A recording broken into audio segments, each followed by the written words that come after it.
Good evening, ladies and gentlemen. My name is John Leonard. I'm chairman of the Milton Board of Appeals. With me this evening, two board members, Brian Connolly and Giselle Joffer. And this is the August 31st, 2020 hearing on the 16 Amer Road application. This is be the last hearing on this application, so that we'll see if we can get everything accomplished that we need to in order to prepare and write a decision on this matter. Mr. Schomer, do you want to take the lead here? I should tell everyone we've had multiple documents filed by the parties, all of which have been recorded by Crystal on our website and have been available to the public. We have received a filing from the town of Milton. Fire Chief Christopher Madden has filed a brief report. We thank the chief and Tim for securing that for us. So, Mr. Schomer, do you want to take the run at this and tell everyone what you filed and perhaps do an overview so that those people who have not had an opportunity to review the website will understand where you are on this particular application. Certainly. Thank you, Mr. Chair. Good evening to you and to the members of the board, members of the public. For the record, my name is Attorney Jesse Schomer. I represent the applicant in this matter, 16 Amore Road, LLC. As you mentioned, Mr. Chair, we did file a series of documents on Monday, and I apologize to the board members that these were not available earlier. We had intended to get them in earlier than we did, but I want to reiterate that the plans that we filed on Monday were they're minor revisions to the previous versions that the board and the members of the public have already seen. They were, I would describe them as minor tweaks from the previous version to address issues that were raised at the previous hearing of the board earlier this month. Comments from the most recent peer review letters from Mr. Reardon and Mr. Bomer, as well as comments that were received from Attorney Corcoran and his consultants and clients, and also in consultation with some of the direct abutters regarding issues of landscaping and buffering to those properties.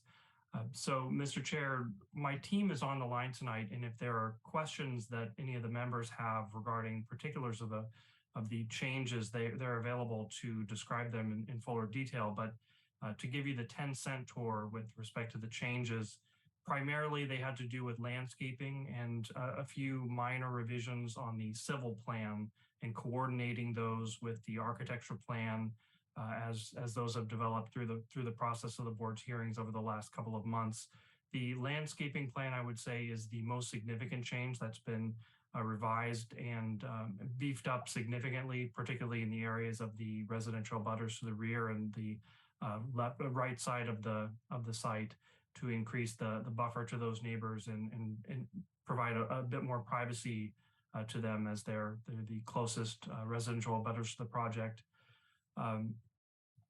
In addition to that, Mr. Chair, there were some modifications with respect to the architecture and specifically having to do with the view of the project from Brush Hill Road, Truman Highway, and that was discussed at some length at the previous hearing.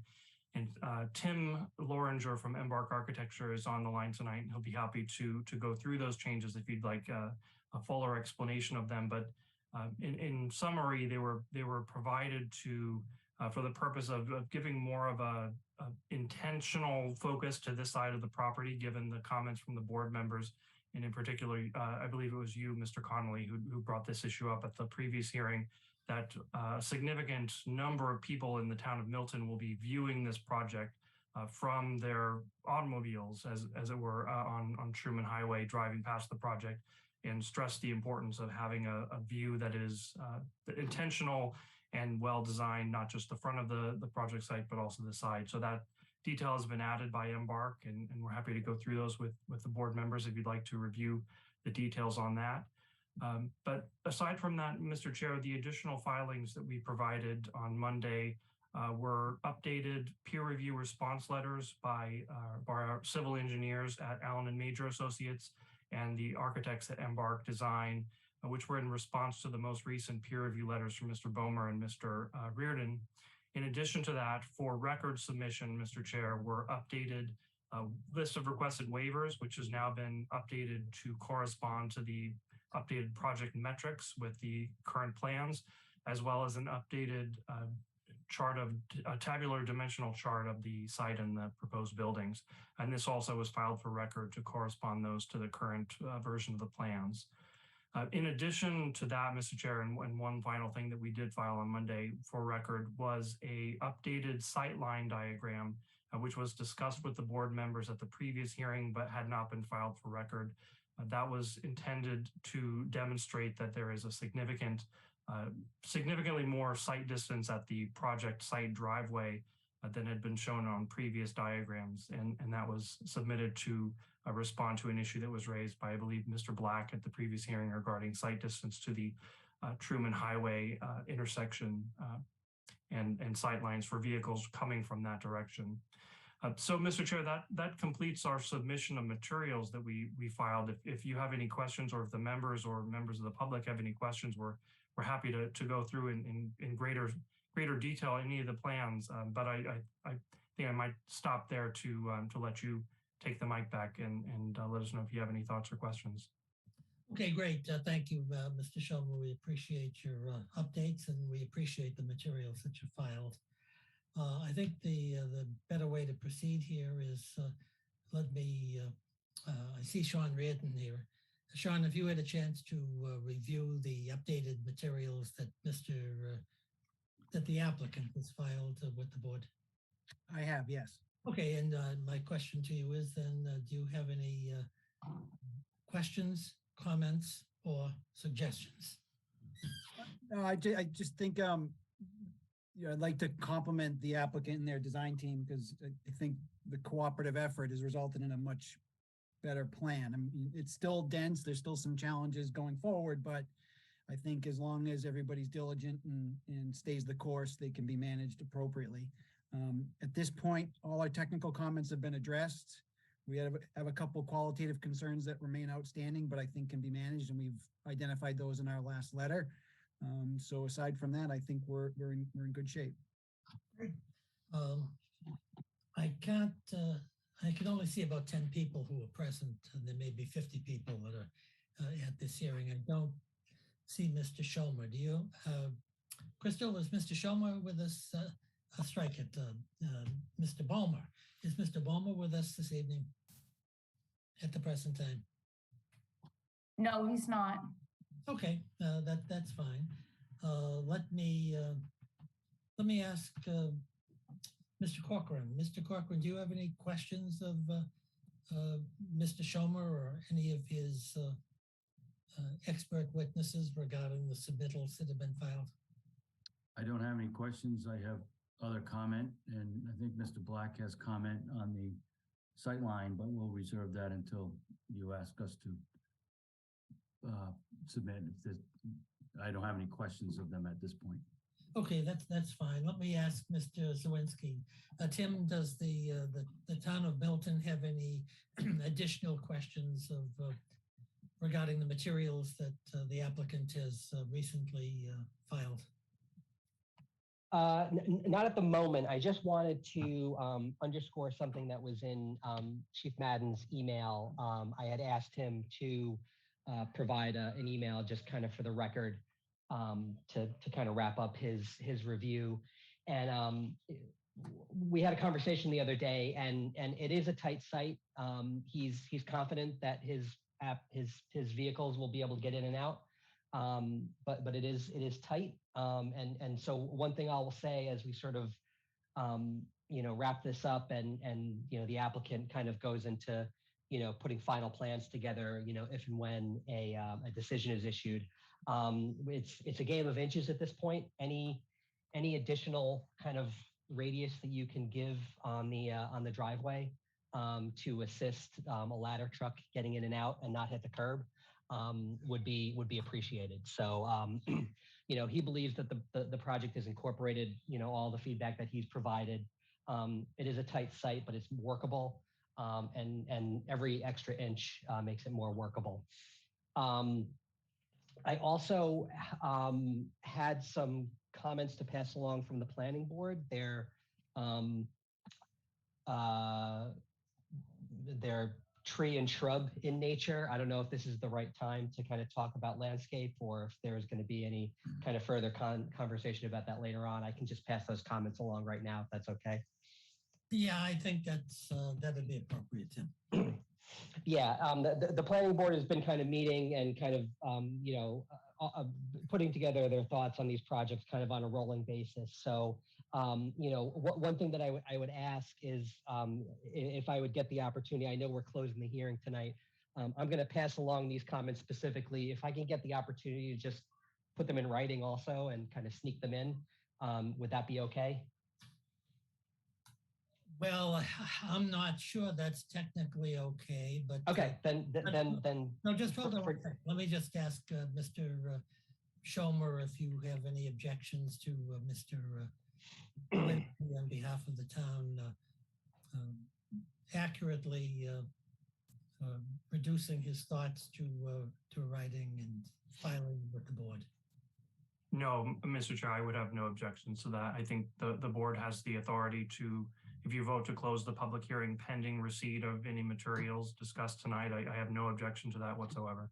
Great. Well, thank you very much for your courtesy. So, Tim, I think that answers your question. I guess my only thought, and maybe you can address it because you've been dealing with the planning board, is it seems kind of late in these proceedings to be making comments for the first time on issues that may be of significance. Do you know why the planning board so late in participating in this hearing? They had provided comments earlier. I probably in the project eligibility letter stage, quite frankly, some really higher level big picture comments. We had also submitted another comment letter a few weeks ago. It is late in the game. I mean, Mr. Leonard, the issue with sort of interacting with town staff and boards on these projects is they're moving targets until they're not moving targets anymore. So the planning board's been aware of kind of where the project has been going, and I think has kind of withheld some comment until things were in a little bit more of a firmer place. A lot of the issues that we've been dealing with have been highly technical in nature from both an engineering and a design standpoint. And so their stance has tended to be, let's propose, things that could potentially be conditions rather than kind of getting into the muck of some of the really technical details, which may be a little bit out of their purview. One thing I will say is that I don't think that these are significant issues that they're raising. The only reason I asked to sort of do a follow-up in writing is just because, again, they're kind of calling it. Let me just read the comments that they asked me to provide, just because they're about the landscape plan. Their suggestion is that that any new trees planted on the site be at least 3-inch caliper and at least 15 feet in height when they come in. And that all other shrubs should be a minimum of 36 to 42 inches in height and width. Their stance is that they want substantial plantings going in, and then the street trees. They called out the Amelanker trees as kind of not as substantial a street tree as what they would necessarily be interested in, and proposed elm or another type of more substantial street tree. So I can get that in a little bit of a quick letter on planning board letterhead and get that in. Those are just some quick, really simple landscape proposals that they would ask the Board of Appeals to consider as conditions and the applicant to consider in their final landscape plan. So hopefully those aren't earth-shattering comments at this late stage. Great. Well, thank you for getting them, Tim. We appreciate that very much. And without objection from the applicant, we'll have them as part of the record. Thank you very much. Let me check with the fellow board members. Brian Conley, do you have any questions or comments regarding the most recent filings of the applicant? Or do you want to hear from any of the expert witnesses of the applicant that are here? Yes, if so I don't think I saw or received the updated landscape plan that was referenced. I would take up Attorney Schomer on his offer if there could be just a quick kind of presentation on what changed. I don't think we need the great level of detail from our last hearing and a tour through the plans, but it would be helpful if and I think I see Ms. Adams is here just to get a quick presentation on what's changed since the last meeting in response to the comments. And I suppose that also is putting you on the spot, so you can defer if you want, but I don't know if you have a reaction to the planning board landscape comments that Tim just shared. I can't present anything on this computer, so if Tim from Embark could put the plan up, I'd be happy to talk about it. I could actually tell you that the neighbor at Amore Road asked for some larger thuya. So we're planting the green giant, and we're doing a series of those at the corner of the townhouses and then right there at the amenity space. So it's definitely bulkier, you know, wider, taller, the buffer's just bigger. That's right there. That's everything else you've really seen before, but that's where we made changes there. And as for the planning board comments, you know, I'm going to leave that up to the owner group to decide on if they want to go with. Those are really, really large plants. Personally, as a landscape architect, smaller plants do better going in. They grow better. They get they just do better. You start planting large plant material, and it just doesn't go in better. Here we go. So next page, I think there's a planting plan pages that calls out the plants. This is just the overall materials plan. Here we go. So we have the TO, the 6TO, those are the green giant arborvitae, and that's right down there by our abutter on Amore Road. And then right at the corner of the townhouse, we have 8TO. So we removed, I think we had a deciduous tree, and we had some smaller arborvitae over there on the Amore abutter. It was really a really nice buffer. We had a really great buffer there, but they just wanted something a little bit beefier, a little bit bulkier. And so that the green giant, although not a native, it's a really solid buffer material. We see it all over. You'll see it all there. There they are, right there. Yeah. Yeah, but I'm certainly happy to put in larger plant material if the team agrees with that.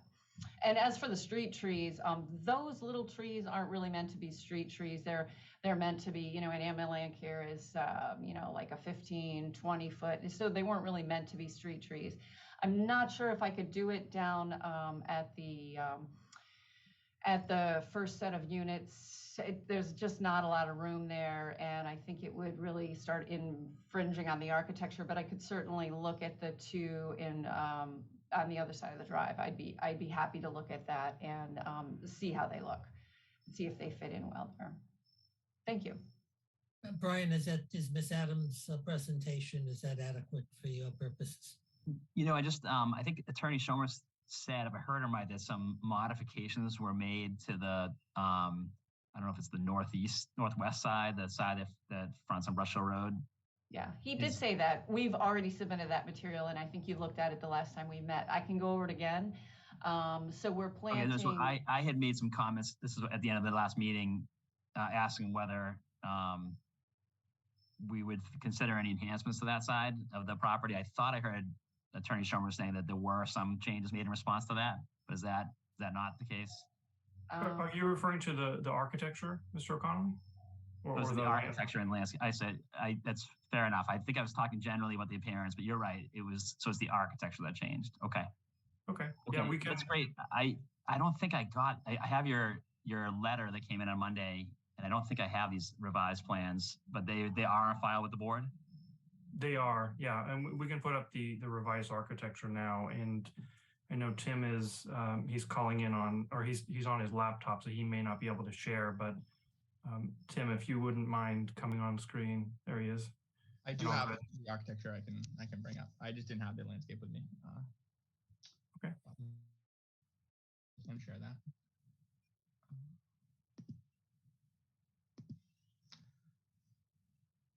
And the only thing I'll just, if I could mention, I didn't see the landscape plans on the town's website. I don't know if they are, somewhere else, but they weren't in the same folder as the other revision documents. So that may be why Brian didn't see them if they're, in a different folder. Okay, thank you, Mr. Temposi. Mr. Loringer, do you want to describe the changes to the facade that were discussed at the last hearing?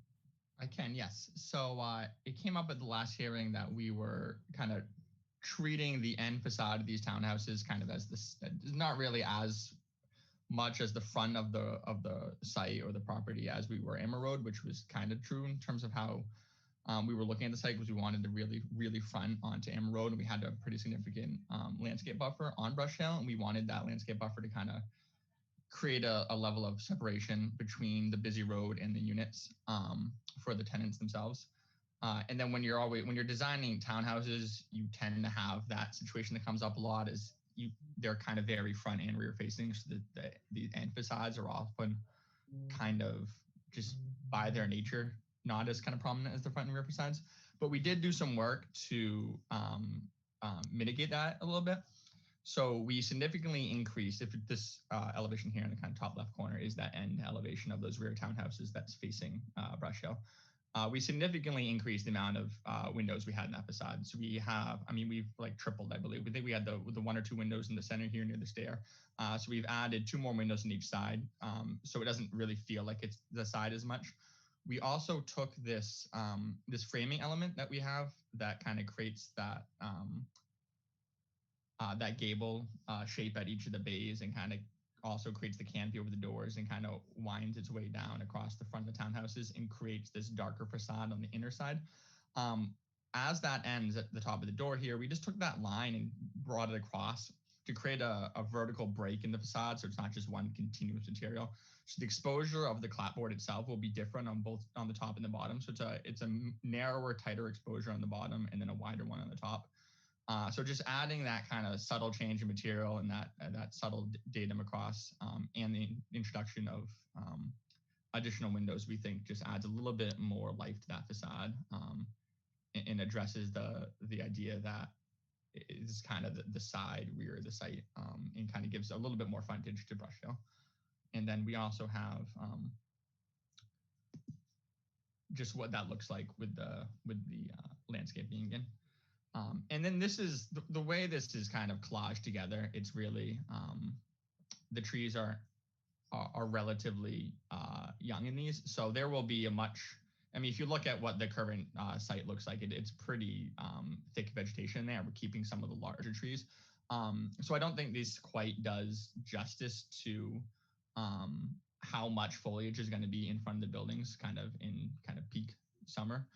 But it's more put together to kind of get a sense of the scale and the types of vegetation, and then what the textures are going to be on those facades and on that wall and on that fence. But the facades themselves won't be particularly visible from Brush Hill Road, especially if you're driving by in a car. But yeah, those are just a few modifications we made to that side elevation. Great. Thanks, Mr. Loringer. Appreciate your comments. Brian Connolly, do you have any questions of Mr. Loringer on those changes? No, so did the changes get sent to Cliff Bomer, and is he completed his review?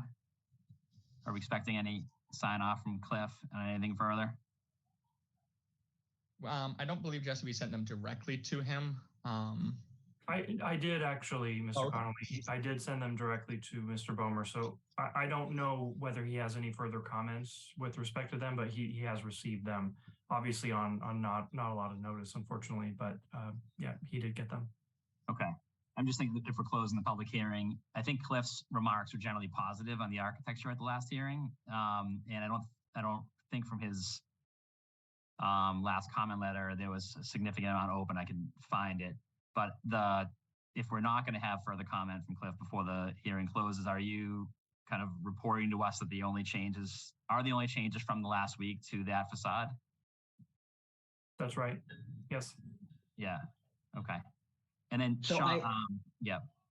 Oh, I was going to say, I spoke with Cliff earlier this week, and he conveyed to me that his last comment letter, still stands. He feels that all of his major concerns have been addressed, and so yeah, he didn't have anything further to add. Okay. Great. Thanks, Tim. And then I guess lastly, Sean, and thanks for your summary earlier. And I know there were some plan updates in response to your comments. And the most important thing, I read your letter. Comment resolved is the punchline on the open points. Is there anything? Some of it was very technical, but is there anything in the changes from our last hearing that you think is worth putting on the screen and describing for the public that's evolved, or is it more just the technical things that sort of answered in your letter? No, I think it's more of the technical type. Nothing terribly exciting. Okay, then that's all I have. Thanks, Mr. Chair. Okay, thank you, Mr. Connolly. Giselle Joffer, let me just ask you a couple of questions. Number one, do you have any questions of Mr. Loranger regarding the facade changes, or any questions to Ms. Adams regarding landscaping matters that she spoke to? I do not have questions for those particular people. Okay, and do you have any questions for Mr. Schomer, or any other questions that you want to ask the applicant in response to the recent filings? Yeah, so I think actually I have a question maybe best directed to Tim. And Tim passed along Chief Madden's email. And the way that I read it, he said, in a perfect world, he can get into the site, but everybody knows the world's not perfect, which to me reads a little bit differently than like, I'm certain I can get in there, but I could use a little more wiggle room. My question though is, if we were to put in a condition that we wanted sort of more space to have more comfort there, with safety obviously being a priority on any development, can Chief Madden give us any more direction or insight as to what would be more ideal? I mean, in terms of how you would phrase a condition to that effect, I off the top of my head, I can't think of that. But the way that he described it to me was just a few inches on the turn coming into that driveway, just so that, I mean, when he reviewed the auto turn diagram, the ladder truck, which is the biggest truck, is kind of, just missing the curb when it makes the turn coming into the site. And so any type of relief, and again, we're not talking feet, we're talking inches. The way that he described it to me would be that, yes, in perfect conditions, it works. If there's a car, parked a little too further out, or if there's some other, thing just happening in the life of the project, it'll be more difficult to get a truck in and out. But, and he would have, if there was a major thing that needed to be fixed, I believe that he would have said it. And so I think that kind of, that type of comment, I think, again, just means the more space that he can get, the better. And so, in terms of how that manifests itself in the decision and in the kind of, further kind of working up of these plans, I'd like to hear from the applicant if they feel that, there's any type of relief on the turn coming in. They're familiar with the auto turn diagram and kind of how close it is. If there's a way that we can have some type of a final, little bit of review from the fire chief on the final plans, could be something that we might be able to work out. Yeah, I think that's an excellent question from Tim. Mr. Schomer, do you think you're able to have your engineers take a second look at that and perhaps give a few inches? It doesn't sound like a lot of a major concession that would affect design or other permitting issues. Do you want to address that issue? Certainly, Mr. Chair. I think we can take a look at that and go through it with our traffic engineer. He's on the line tonight as well. What I would suggest for tonight's purposes, as we start to move towards the decision for this project, is just to make a suggestion to refer to what the board did recently for the 648 Canton Avenue project, and just to inform the members who weren't involved with that hearing process. There was an issue in that hearing with respect to a secondary access road, which was having, due to the topography of the site, was going down an incline and making a turn at the same time. And Chief Madden had some concerns, and we went through those with our engineers. And ultimately, we came down to a position that I would describe as pretty similar to where we are here. And what we did to handle that was the decision included a condition that required the fire chief to review the final grading and layout and an updated auto turn when the construction drawings for the project were prepared, when those kind of details can be finalized. And I think when we do go to the point of construction drawings, those minor details can be updated. And if we can find a few inches here or a foot there to provide a little bit more space to that intersection, we're certainly willing to do it. And I think the condition can be drafted appropriately to provide for that. Yeah, that sounds like a very sensible suggestion to me, but I'm certainly not a traffic engineer and not a fire chief, but I do have a lot of confidence in Sean's comments. So Sean, did you believe that that's an appropriate way to address this particular issue? I do, and it was I agree with all the sentiments expressed. It is a tight site, but what we're trying to do is balance all the sort of opposing interests. And in this case, what we've got is a really compact site, so the fire department doesn't have to travel a long way. It's not like it's a really narrow entrance that continues for another 1,000 feet. So it's really a compact site, so it lends itself to a sort of a more minimalist approach to paving. The thing to consider is that any extra foot of paving is going to come at a cost of open space or grass area. So again, trying to balance those interests. And I think they've struck a good balance, but if they could grab a 6 inches on a curb line here or 6 inches on a curb line there, certainly that would help. That's the reason why I made it clear in my letter that there is no sort of flex space. So snow can't be stockpiled in the roadway. Everything's got to be kept clean because there's just no additional space. Typically, you'll have a 24-foot aisle. In this case, we have a 20-foot aisle. So we can't allow any encroachment. So from the very beginning, people have to be diligent about taking care of that and making sure that things get taken care of appropriately. Thank you, Sean. Giselle, do you have any questions or comments? I actually have a question for Sean. Sean, you just reminded me when you mentioned the snow. In your letter, you also talk about having some construction limitations. And I didn't quite understand what you were getting at there.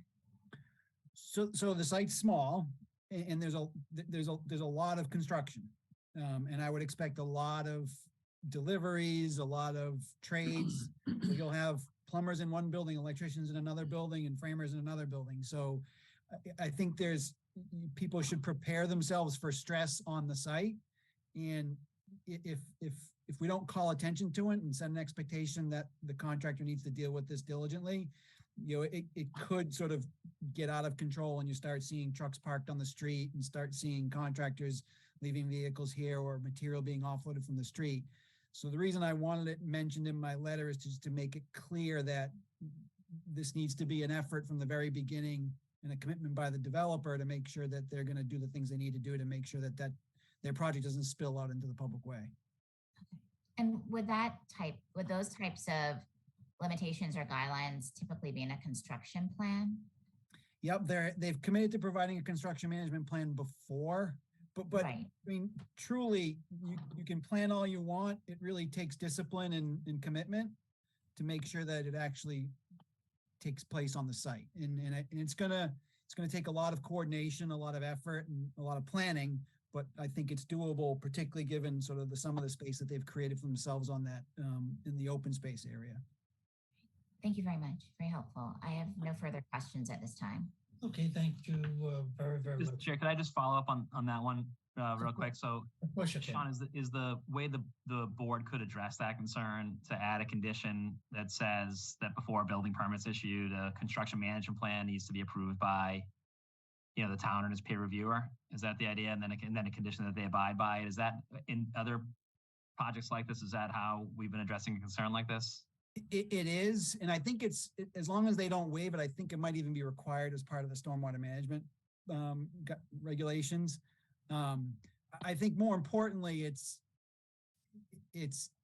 getting a commitment and reminding people and being diligent about enforcing it. And I don't know if there's a way to punish them if they don't do it properly. I mean, usually it's the stick is usually the enforcement measure, and I don't know if there's a better stick that you can apply through the decision, whether it's a fine or something like that. But it's really going to be a matter of just staying on top of them and making sure they're doing what they said they're going to do. Thank you. That is the kind of condition we've written into all the other permits. Great. Thanks very much. Great. Hi, Judy. Welcome aboard. I like to see you again. Good. Nice to see you too. Mr. Corcoran, do you have any final comments on the applicant's case? I do. I mean, not your case, but on what's been set up to now. I may have phrased that incorrectly. Do you have any questions regarding any new comments that have been made by the applicant? No, they haven't satisfied. I know they haven't satisfied you, but I want to know whether you have any questions. I don't have any questions. Okay, okay, great. Let me just ask for the sake of the record here, whether there's any member of the public who is present who has any questions or comments on the additional evidence that the applicant has submitted for this particular hearing, and any statement that the applicant may have made at this particular hearing. So, Crystal, is there anyone so present? Yes, there is. Let me promote her over.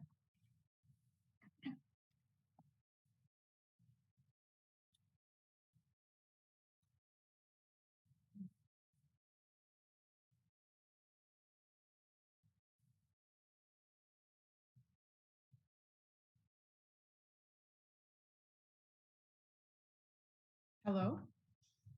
Hi, Sandra. Yeah, we can hear you. Hi, my name is Sandra De Silva. I live at 37 Amor Road. Good. Welcome to the Board of Appeals, Mr. Silva. My concern is the questions I've talked about before is it's 16 units condensed. I'm sorry, Mr. Silva. This is not a public comment generally about what you think about the project. If you have okay, how are we going to address the bottleneck that's going to happen at the plant? No, Mr. Silva, would you please stop? Don't double talk. If you have questions you want to ask Mr. Schomer or any of the expert witnesses regarding their additional testimony this evening, please feel free to ask those questions. Go ahead. My question is, there still is problem with the density of this project. Who was your question addressed to? That's certainly not a question. It's a statement and it's a comment, but who was your question addressed to? And please state. Okay, Mr. Tamposi. I don't think Mr. Tamposi has testified tonight. Okay, then Mr. Schomer. Well, Mr. Schomer or Mr. Loringer, perhaps. Go ahead. Why don't you tell us what your question is without making argument? Go ahead. My question is about the bottleneck or barrier that's going to be on Amor Road. The safety. Mr. Schomer, if you understand the question and as it relates to the evidence presented tonight, do you want to address that, please? Certainly, Mr. Chair.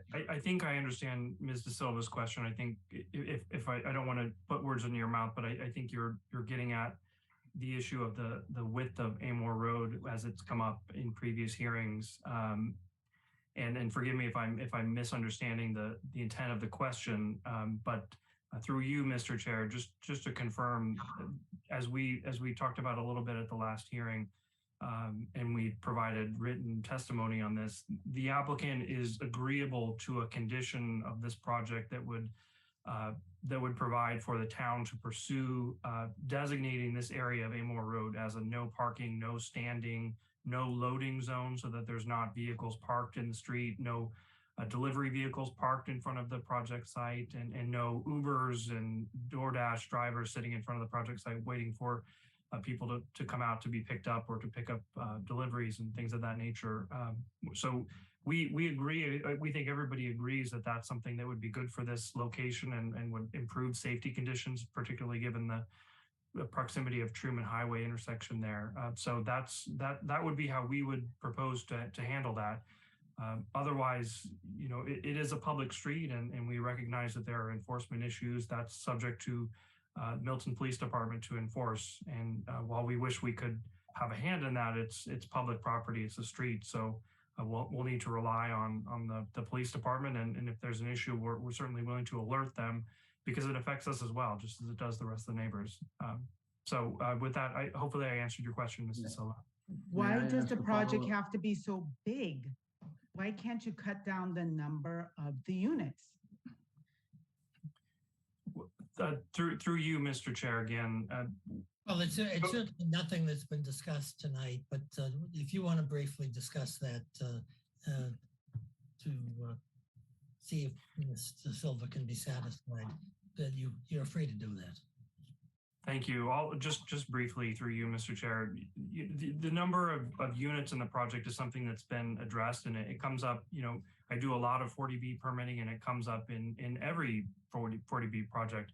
And there are differences of opinion on what level of density is appropriate for the site. What we do as a development team is not to look at the number of units, but to look at how the units affect the neighborhood and how they can be mitigated.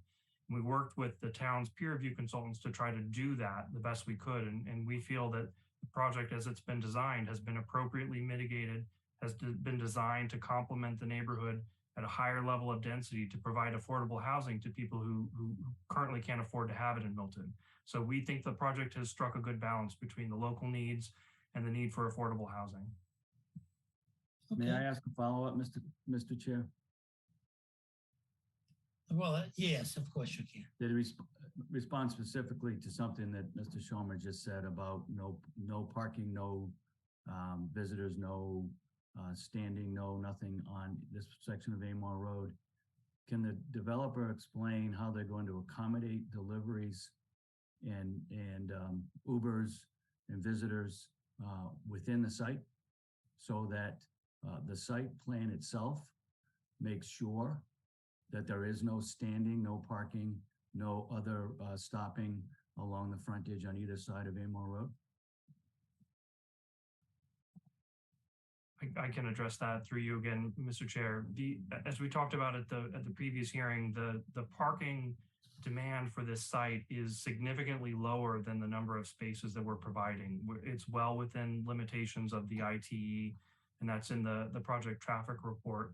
It's intended, when you design projects like this, that 2 spaces per unit or 1.9 spaces per unit, whatever the exact ratio is, that includes guests, that includes Ubers, that includes DoorDash, and that's all taken into consideration in the calculation. So for most times of the site, there are going to be empty parking spaces, and that's where your Ubers, your DoorDash, your Amazon van is going to park temporarily for 5-10 minutes, and people won't even know they were there once they're gone. As we talked about at the last hearing, we're not currently proposing to designate spaces as guest spaces or Uber or delivery spaces, but what we've committed to do is assess the need for that once the project is occupied. And if it turns out that there's a significant number of delivery vans coming on the site, and there is a need for a designated spot during certain hours of the day, we'll designate that, and that benefits our site as it does the neighbors. So it's in our best interest to follow up on that. So that's our commitment. Why weren't the residents consulted about the size and the scope of this project. It's at the end, we get to choose, I mean, some of the neighbors get to select the shrubs, but the density, why weren't we consulted or brought in from the beginning? And it's almost, you hand us out almost nothing.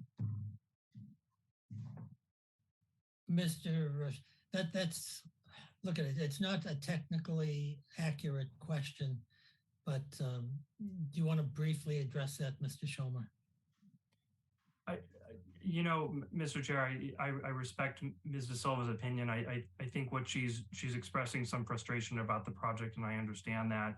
There are differences of opinion about these kind of projects, and compared to what she sees on the site now, this is going to be very different. So I empathize with her opinion, and I don't share it, but what I can say is that we're committed to making the construction and the operation and maintenance of this project as best as we can for the neighbors to reduce and mitigate any impact on them. And it will be different. It will look different. We'd be kidding ourselves to say that it won't, but we feel that this is well designed, it will be well operated, and we think that this will be a positive addition to the neighborhood. Okay, thank you. Mr. Silver, have you finished your questions? Yes. Okay, thank you. Thank you very much for your questions. Crystal, is there any other member of the public who has their hand up and wants to be heard? There is not, no. Okay, thank you very much. So unless I hear something from my fellow board members, or Mr. Schomer, I understand that your affirmative case is over. One thing is popping into my head. Did you make a comment, Mr. Schomer, that you wanted the sightline issue you wanted somebody to say a word or two on the sightline diagram that was submitted, or am I mistaken? Mr. Chair, I mentioned that it was discussed at the last week's hearing, and our consultant's available. He's prepared to discuss it if you like, but I think it speaks for itself. It demonstrates that there's an ample sight distance to that intersection. And the reason why it was prepared was because there was some criticism at the last hearing from Mr. Black regarding the speed of approaching vehicles by which that sightline distance requirement was calculated, which was, I believe in the original submission, 80 feet based on the speed that was measured when MDM Transportation went out to the site and performed their sightline measurements and speed measurements. But what the diagram that we submitted and was discussed last week demonstrates is there's actually far more sight distance than that 80 foot that we calculated as the requirement. It's something in the range of over 200 and I believe 240 feet. So that was filed to record. And as I said, Mr. Dumais from MDM is available if you'd like him to go through it. Well, let me ask my fellow board members if they do. Mr. Brian Connolly, do you want to hear from Mr. Dumais, or are you content with the site plan, the site direction plan that's been filed? Yeah, I don't need to hear from Mr. Dumais. I did see the plan. I suspect we're going to get some comments from Mr. Black, and then if Mr. Dumais wants to respond to those, we could hear from him then. Okay, and Giselle Jaffa, are you content with the plan that's been submitted? I don't have any questions. I think some further explanation would be helpful. Okay, well, I don't have any questions. So with that being said, why don't we consider the applicant's case complete and turn to Mr. Corcoran. Do you want to be heard, Mr. Corcoran? I would like to ask Mr. Black to speak to the this site distance plan that was submitted. I think his position is substantially different than the opinions that have been submitted by the applicant. Mr. Black, we're delighted to hear from you. Good evening, Mr. Chairman, members of the board. Thank you for the opportunity to speak. The latest sightline plan that was submitted is very helpful in a number of ways, but I do have some concerns about it. The first thing that is helpful, I think, is that it shows just how large a radius there is for the turn from Truman Parkway onto Amor Road. And I will remind folks that the measured speed not the observed speed for that, has been measured at 31 or 32 miles per hour, depending what direction you're traveling. So I would agree that the 240 feet satisfies minimum requirements, but let me just qualify that. Unfortunately, I do take issue with referring to these sightlines as ideal. Ideal is not a terminology that is used by Mass DOT or AASHTO in establishing safe design standards. There are two measures. There is a minimum, which I would call the absolute minimum, because you must provide at least a sight distance, at least equivalent to the stopping sight distance, which means that if an exiting vehicle makes a poor judgment, the through driver has time to stop. And I agree that that is satisfied by this diagram, albeit that it's called ideal and not, in my mind, absolute minimum. The other recommended standard, which Mass DOT encourages to accomplish, is for a much significantly greater sight line, which gives the emerging driver from a driveway a much better shot at making a good judgment on a safe gap in the traffic. And that dimension is significantly higher than 240 feet. So whilst I acknowledge that the absolute minimum is accomplished, albeit that it's presented as being ideal, I think there is a good reason here why we should err on the side of caution and try and accomplish something better. The reason is that we base this on 85th percentile speeds. So if we try to call this an ideal distance, it suggests that the 15%, we couldn't do any better for the 15% of cars that are traveling above the 85th percentile. So I consider it, in my opinion, professional opinion, is that this access and site plan would be safer if the exit were further away from the main intersection. I think Sean in his comments kind of alluded to a similar point in saying that if the entry was closer to the Truman Highway, it wouldn't be as safe. And I agree with that, but I'm talking about the most critical thing, which is the exit movement from the side. And I do think it will be interfered with to some extent by what I believe to be inevitable parking on Amore Road. Uber drivers, in my experience, do not respond to no stopping restrictions. The UPS truck on my street parks in the most convenient place and then runs to individual places with packages. So, I think it's exacerbated by that situation. So whilst I absolutely agree that the absolute minimum dimensions are accomplished here, I think they will be somewhat compromised by on-street parking, which I believe will happen in practice.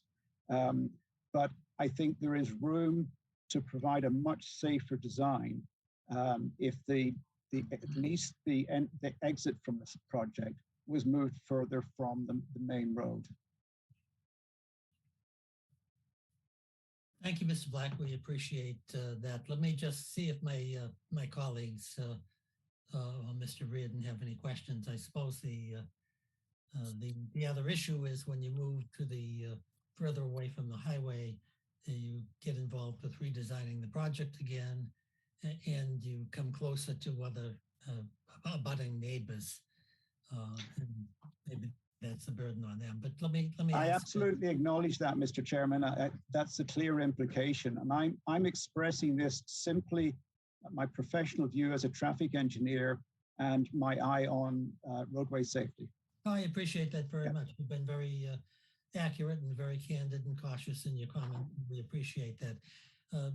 Sean, I know you're not a traffic engineer by trade, but maybe you were when you wore younger man's clothes. Do you have any comments on this issue of sight lines and where the access point should be? Yeah, from our perspective, what's important to note is that you have a clear line of sight well into the intersection of Brush Hill Road, Amer Road, and Truman Parkway. So there's nothing in the way, sort of visibly obstructing your view into to all the way to the intersection. To David's point about creating a separate egress point, the important thing to note is that 20 feet is the minimum for fire access. So if we were going to add a second egress point, we'd lose 20 feet of open space, or we'd have to move buildings around. That driveway would be more in line with the house across the street. So again, when we balance all the objectives, I'm comfortable that the current location meeting the minimum requirements, if not exceeding the minimum requirements, is an appropriate balance. Thank you, Sean. Let me ask Brian Conley, do you have any questions of Mr. Black or comments, guidelines? So, not Mr. Black, and thank you for that feedback. For Sean, so at our last hearing, Mr. Black raised a number of legitimate questions and concerns, and we asked you if you could review and evaluate, and you in turn sent us a very thoughtful comment letter that evaluated all of the concerns that were raised. And I think your conclusion was that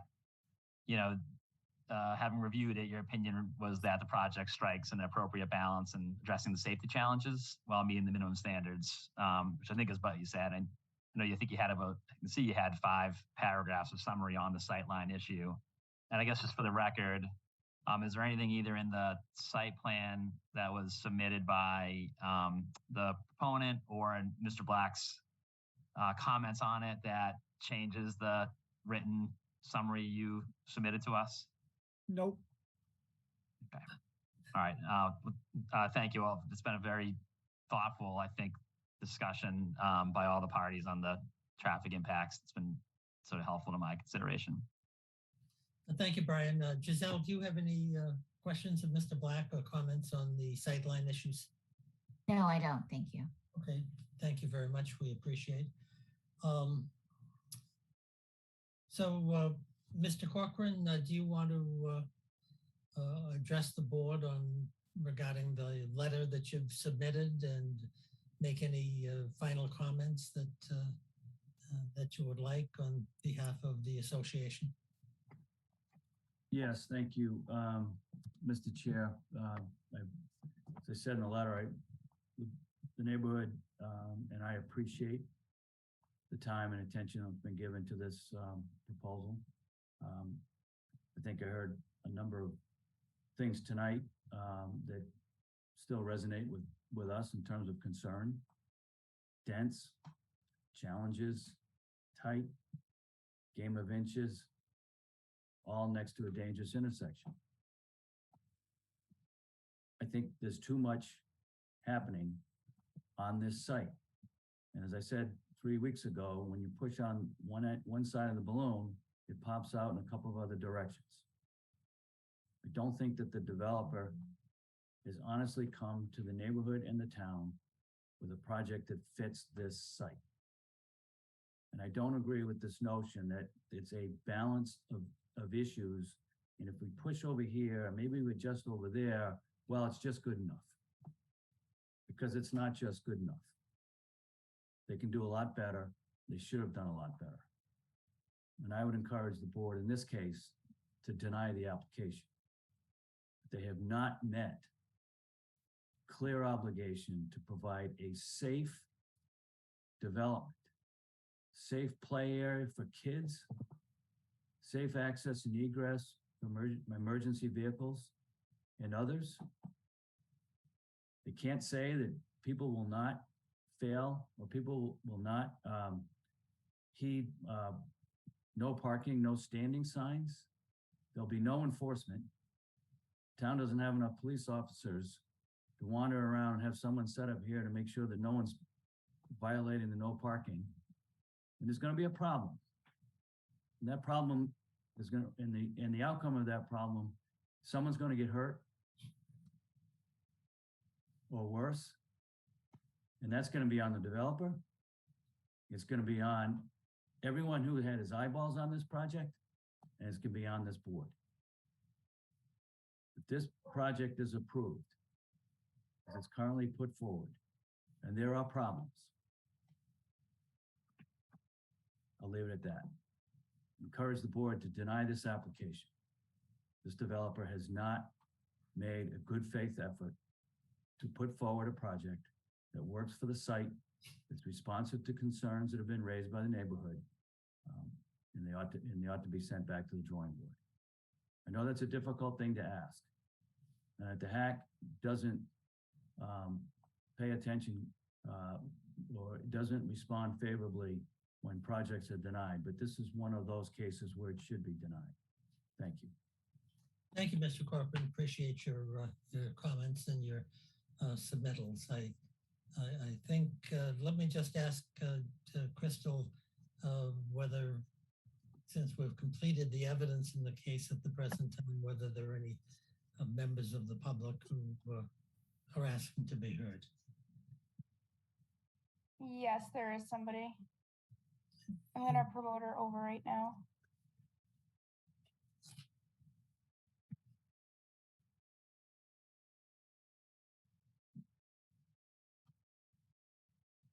Good evening, everyone. My name is Bess Gibbs Barnes. I'm the president of the Neighborhood Association. And as it turns out, I live directly, parallel across the street, I guess diagonal across the street from where this project is proposed to be developed. And the neighbors and I continue to be concerned about the density of this project, mostly about the safety of this project. I'm the party that actually backs out of my driveway every morning without an additional 60 cars across the street.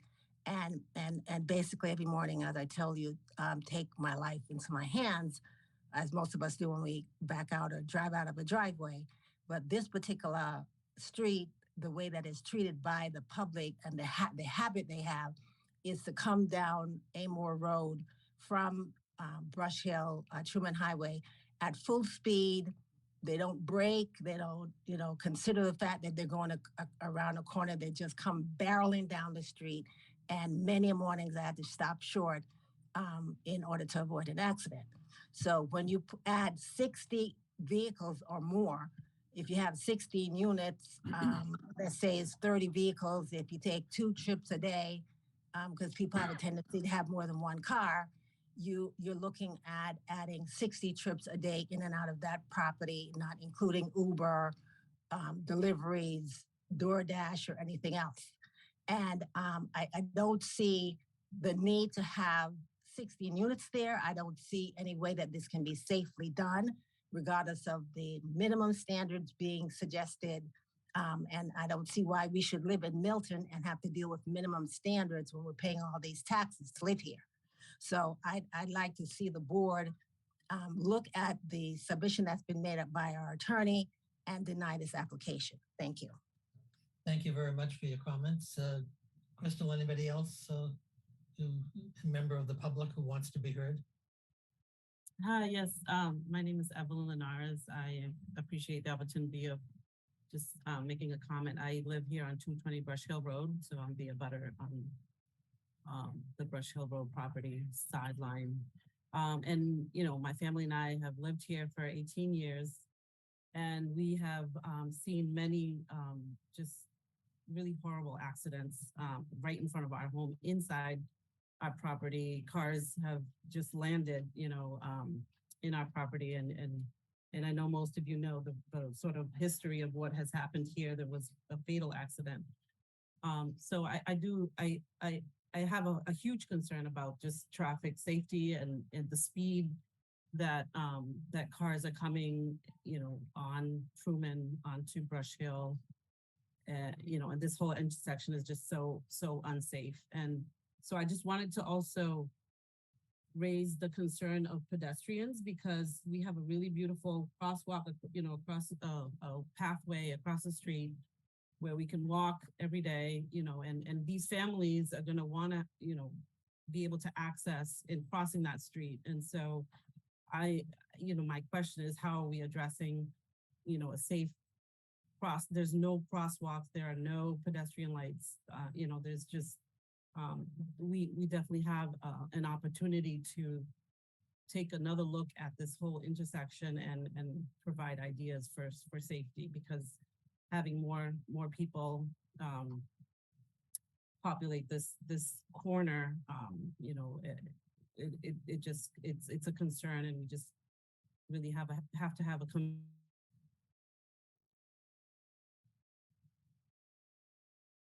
I'm sorry, ma'am, are you still there? Hear me? Yes, we can. Oh, did you hear my comment about pedestrians? Yeah, no, your last remark was cut off. So. Oh, I'm sorry. Yeah, I have my internet unstable, it says. So I apologize, but you don't have to apologize. Just take your time and complete your remarks. Yeah, so it was just huge. My huge concern is pedestrians crossing the street to be able to access the nice path in front of the river and be able to take a walk. So thank you. Well, thank you for attending. Thank you for your comments. Crystal, any other members of the public want to be heard? No, there's nobody else. Okay. Tim Zawinski, on behalf of the town, are you content with the evidence that you've presented? Yes. Okay, great. So it appears to me that unless my fellow board members disagree, that we have completed the evidence on this particular application. Brian, do you agree with that? I do. And Giselle? Yes, I do. Okay, great. So we're going to rule that the evidence in this matter has been completed with the exception of Mr. Zawinski filing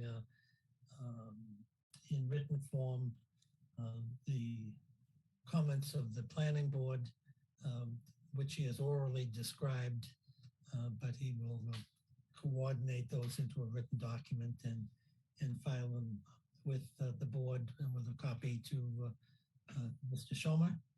And it's always delightful to see Judy Barrett on board for our hearings. It's been a while, Judy. Let me talk to you about scheduling here, hearings to discuss the application and to vote on it. I know you've been enormously busy and maybe overwhelmed. I hope not, but probably overwhelmed on the scope of business that you've been dealing with these days. So what is convenient for your schedule under the circumstances? So I have been trying to stay on top of all these, Mr. Chair, just so you know. My absence hasn't been for lack of interest. It's really just sort of been trying to let Tim do his job, and you call me in when you need me. So I think if what you want at this point is assistance with drafting the decision, is that what you're thinking? Absolutely, yes. Are you actually closing the hearing tonight and going into deliberations at this point? Is that the plan? We're going to close the hearing and okay. Okay, so if that's the case, then we have 40 days, as you probably remember, to do this. And I think what I would suggest, I'm just trying to open my calendar. I don't mean to be. No, I'm going to have to look at my calendar as well. So, I mean, if you've been meeting on Wednesday nights, what's next week? I mean, I could meet with you next Wednesday night if you want me to start working on a draft on this. On Wednesday night, the 7th, I could meet with you. At the present time, I'm unavailable on the 7th. Okay. I am not available on the 14th. I'm actually doing a 40B training for another Board of Appeals. But I mean, I can throw out some dates that I'm available and we can just see how they work. Or is that the best way to do this, do you think? Well, I think it would. I really don't want to go 14 or 20 days into a 40-day period for an initial discussion of this, so that everyone's aware. I'm not going on vacation next Wednesday, but I have plans to be in an executive session before the Revere City Council on an important matter. Okay, so I know that the board has another 40B hearing on the Oh, I know on the 6th, I'm actually on the vineyard for a meeting, so I can't do that either. How about the Giselle, excuse me, I'm looking at Giselle on my reaction. Crystal, can you tell us in terms of hearing dates that are reasonable for your particular scheduling, either shortly before the 7th or shortly after the 7th, even if we go to a Tuesday or Thursday night? I'd prefer not to do Monday nights or Friday nights, but what do you have available for us? So the 7th is available, but you said that you cannot do the 7th. So it would be the 8th is not available. Right. And I'm not either anyway that night. What about the 12th, Crystal? Yeah, it would have to be the following.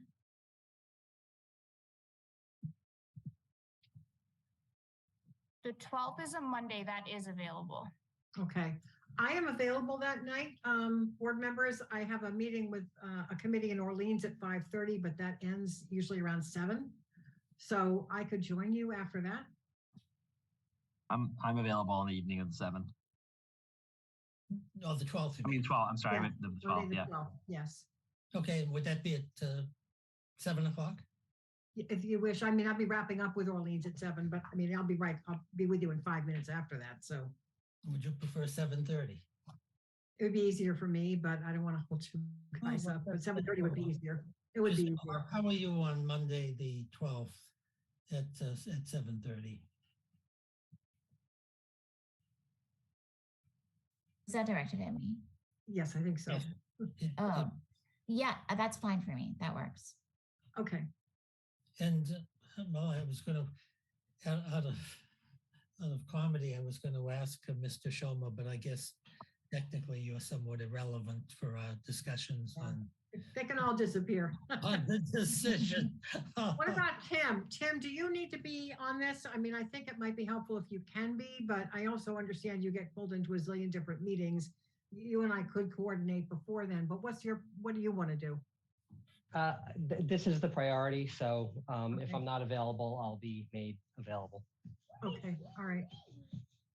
So why don't we say the 12th at 7:30 then? Okay, that makes consummate sense. All right, this works. Thank you. And just to Start working on look it. ahead, so in terms of what we'll be trying to accomplish, so Judy, will you be preparing a draft decision and draft conditions for us?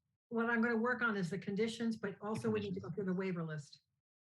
Right, okay, and then as my second, I didn't know if it was you or Tim, so we have a proposed list of waivers, and there'll be advice, recommendations to the board from the town or from you on the proposed waivers. Yeah, I'll work with Right, Tim on that. And then there'll be proposed conditions. Yeah. Right. Yes, those two Then- pieces are critical. Yeah, and who is involved in either kind of capturing all of the conditions that we've discussed along the way? Is that, I'm assuming, Sean and Cliff? And So- maybe Tim reviews for the town. How do we, I mean, I've got certainly notes from all of the meetings, but how do we go about ensuring that, everything that's been proposed is addressed at the meeting? So when I do a draft, I share it with Tim, I'll share it with Sean. Tim usually will share it with any town staff who need to be involved. If I need to share it with Cliff, I will. For most of your hearings, I've actually had a colleague on the attendee side listening in and keeping notes for me. So I actually have more of a record than maybe obvious, but just as a general point, before it goes to you guys, it usually goes through a review with those folks. So I think we'll catch pretty much what may have come from the peer review consultants and so forth before you get the draft. Okay, great. Yeah, and even I think there's a great record of back and forth between the developers consulting team and our peer review consulting team with questions and commitments, and so it's kind of an exercise that so your team, Judy, goes through culling all that into a list for our review. Okay, great. Yeah, And that's so what we'll I'll- have something to look at before our meeting, and then when we meet on the 12th, our goal will be to look at those conditions And the and waiver. waivers. Yeah, okay. we'll do that. And then, I mean, if we can get through those pieces, then writing the rest of the decision is not hard. Okay. It's the procedural history, it's the findings, it's, you know, all of that. So I won't worry about that for the 12th. I'll worry about the conditions and the waivers. And so the idea would be if all went according to plan on the 12th, we review and evaluate the project generally, including the conditions, and the board would sort of give it feedback on what Yep.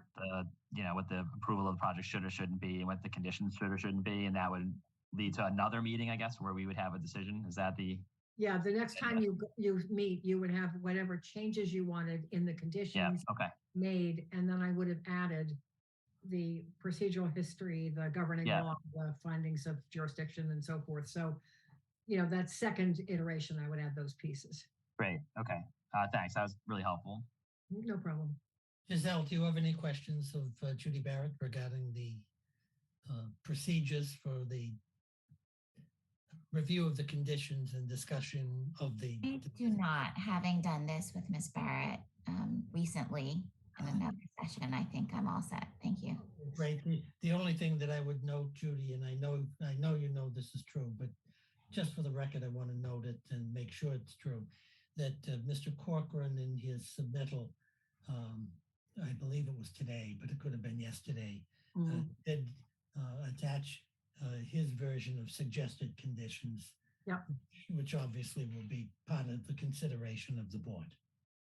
Okay? Well, you may remember from a previous decision when we had conflicting kind of condition language from the proponents and the abutters, somehow both were recorded in the decision, and sometimes it might be, you know, what the neighborhood has suggested as an alternative is there in a footnote, so it doesn't get lost, and then the board can decide what it wants to do.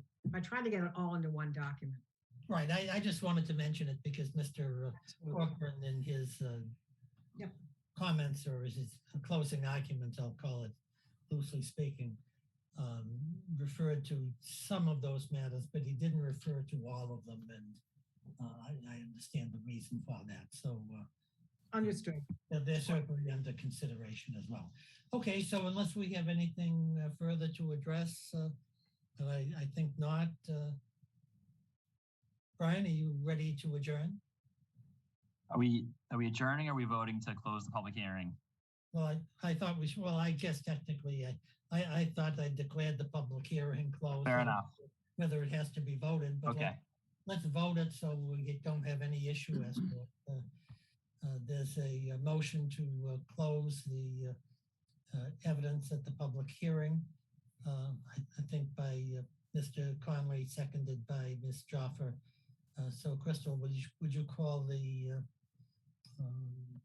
list for that vote? Sure. So Mr. Leonard? I vote to close the public hearing. And Mr. Connolly? Yes, I vote to close public hearing. And Mrs. Joffrey? Yes, I'm in agreement. Okay, so the public hearing is closed. We're going to continue these proceedings until September 12th, which is a Monday at 7:30, in order to discuss the evidence and the conditions and other relevant materials so that we can start preparing a decision on this case and have that decision rendered sooner rather than later. So I want to thank Mr. Schomer and his team and his experts for their thorough preparation of the case and their courtesy throughout the hearing and their flexibility. I said before, and I mean it, I thought that Cliff Bowmer and Sean Reardon were the most outstanding peer reviewers that I have seen on any 40B applications, and they've done a tremendous job. Their expertise has been immense. Their judgment has been immense, and I think I can safely say we would be lost without them. So thank you to Cliff and to Sean Reardon for your participation. I want to thank Mr. Corcoran, who's always a gentleman and articulate as usual, and thank him for his participation in the hearing. And I'd also like to thank all of the residents of this neighborhood. I know when we had the view, it was attended by many, many residents, and all of them very interested in the proceeding, but were always courteous and helpful. And I think at the during the public hearings, they've also been very courteous, professional, and helpful in making their view of the various issues known, but always in a most respectful and courteous manner. So with all of that, thanks to everyone, and we're going to adjourn this hearing until the 12th of September at 7:30 to begin deliberations and consideration of the conditions. So I wish everyone a great night, and we'll do our best to, with Judy's help. I didn't mention Judy, but I have to tell you that, no, but I mean it, Judy, if we didn't have you preparing a draft decision here with the lawyers that I have on this panel, who are top-notch lawyers, but working beyond capacity, would be 180 days before we'd ever get a decision written, and particularly one that we could be proud of. And with Judy's help, we can be assured of, no matter how we decide this particular case, it's going to be clean, clear, professional, comprehensive, and much better than we could do as practicing lawyers in the Commonwealth of Massachusetts. So thanks a lot, guys. Good health. See you on September 12th at 7:30, where we'll start our deliberations. Good night to everyone.